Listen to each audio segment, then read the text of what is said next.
On February 20th, 1864, Union and Confederate armies engaged in one of the bloodiest battles of the Civil War at Olustee, Florida. The state of Florida was an important territory to control for both the Union and Confederate armies. The Confederate Army relied on Florida's agriculture to keep their soldiers fed.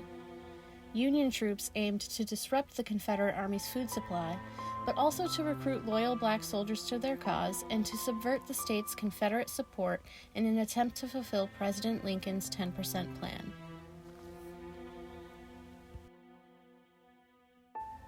Led by Brigadier General Truman Seymour, Union forces made landfall in Jacksonville on February 7, 1864, via the gunboat USS Norwich.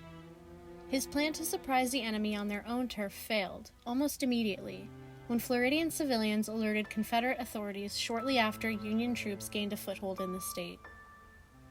General Seymour disobeyed orders from his immediate supervisor, Major General Quincy A. Gilmore, and made the fateful decision to advance his troop of approximately 5,000 men westward.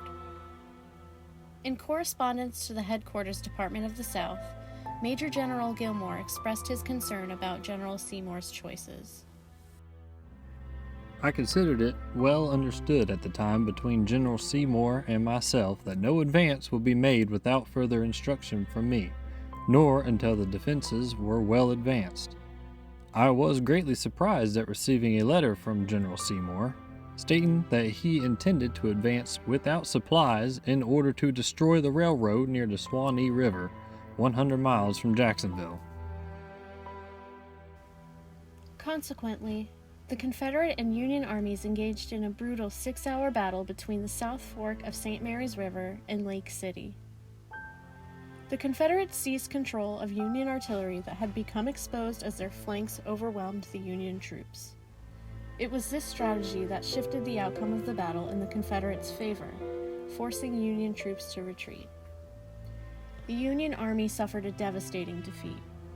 Whereas the Confederate Army counted a total of 945 casualties, the Union loss was much greater.